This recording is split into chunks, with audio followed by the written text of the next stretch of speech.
Hi guys, hello and welcome back once again to The Edward. I'm your host Eddie, and in today's video I'll be discussing what I thought of the first two episodes. That's the first two episodes of the new limited series from Marvel dropping next week on Disney Plus, Secret Invasion. I was lucky enough to go to an advanced screening the other night where they screened the first two episodes of this new miniseries, and oh my goodness, it is off to a solid start. Now, before I go on and I keep talking too much for too long and whatnot, please be warned, this is obviously a spoiler, and I mean spoiler-filled review video. If you probably haven't seen or watched Secret Invasion yet, so until you watch the first two episodes, you probably don't want to listen to or watch this review, because I will be going into spoilers, plot details, character stuff, all that jazz. That being said, you have been warned. Let's dive right into it, shall we? So, first off, it looks so much like one of my favorite Marvel movies, Captain America, the Winter Soldier. It's the perfect combination of the superhero genre balanced out with a spy espionage thriller. And just like how the Winter Soldier had that perfect balance of both genres, this show, in my opinion, has also achieved that balance. And oh my God, the performances by Samuel L. Jackson and Kobe Smulders and Ben Mendelsohn and Olivia Colman, Emilia Clarke. I mean, it's just, oh my God, everybody is so good in it, whether they're a Skrull or a human. Everybody is just nailing it with their respective parts. And, the Skrulls look great, and they've definitely let us know that the Skrulls are here on Earth, and they've been on Earth for quite a while now. In fact, apparently there's at least 1 million of them in hiding on Earth, most of them seemingly living peaceful, quiet lifestyles that don't interfere with, human security and whatnot. But, boy, what a great, solid 2 episodes these were. I mean, it had a little bit of action. It had a little bit of drama. I mean, my God, the second episode and that whole confrontation or that conversation between Rhodey and Fury in that restaurant was just unbelievable acting on both Samuel Jackson's part and Don Cheadle.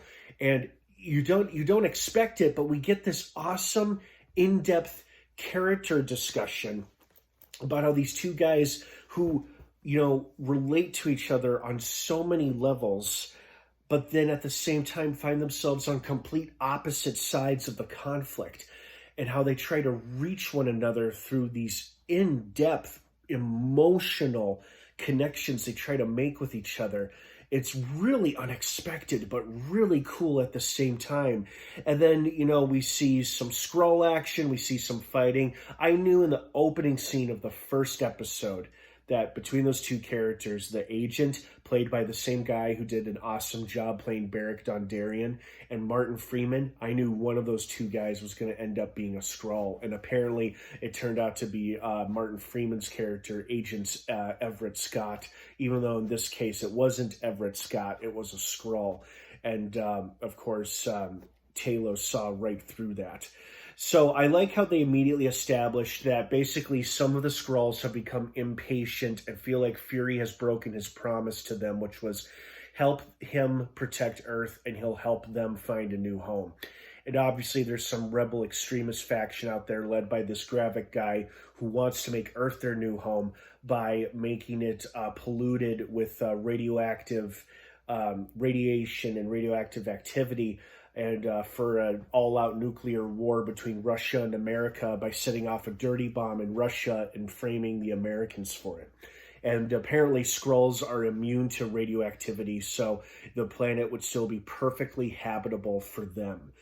And that's what Fury and his allies are out to stop. And speaking of allies, what a hell of a way to end the first episode. Okay, spoiler here, big spoiler here, but I knew as soon as Fury shot Hill in the chest, it wasn't Fury, but it had to be a Skrull. I didn't expect it to be Gravik, but obviously it was. And of course, it was devastating to lose Maria Hill so early on, but I'm not willing to write her off just yet, because characters have died and come back to life many times in Marvel, and hopefully Hopefully that will be the case for Miss Hill, because she's been around since the first Avengers movie, and it would be a shame to lose such an important character like that so unexpectedly and shockingly. I mean, it was shocking, so it definitely did its job, but I'm not willing to write her off just yet.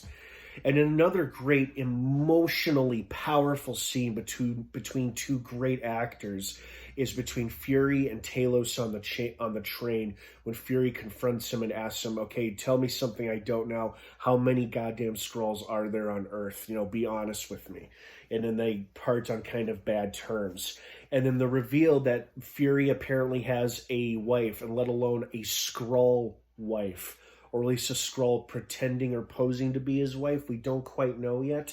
And then the reveal that there's this council of Skrulls, the leadership of the Skrulls on Earth, who seemingly side with Gravik, and they're all pretending to be important heads of state all over the world. The British Prime Minister, the Secretary General of the UN, and then some right-wing Fox News type conservative talk show guy played by the awesome Christopher McDonald. I almost forgot he was going to be in this until I saw him. I'm like, oh, this is great. Oh, man, what a great, solid beginning to this, what I'm sure is going to be an excellent limited series. I mean, standout performances from Samuel Jackson, Don Cheadle, Ben Mendelsohn, Maria Hill, Kobe Smulders, Olivia Colman, Emilia Clarke, the guy playing Gravik, I don't know his name, but everybody's doing a great job so far. The show feels and looks like a classic espionage spy thriller with little dashes of superhero references here and there just to balance out the superhero genre with the spy espionage thriller genre. And those are the ingredients for making what I think is what makes Secret Invasion so good.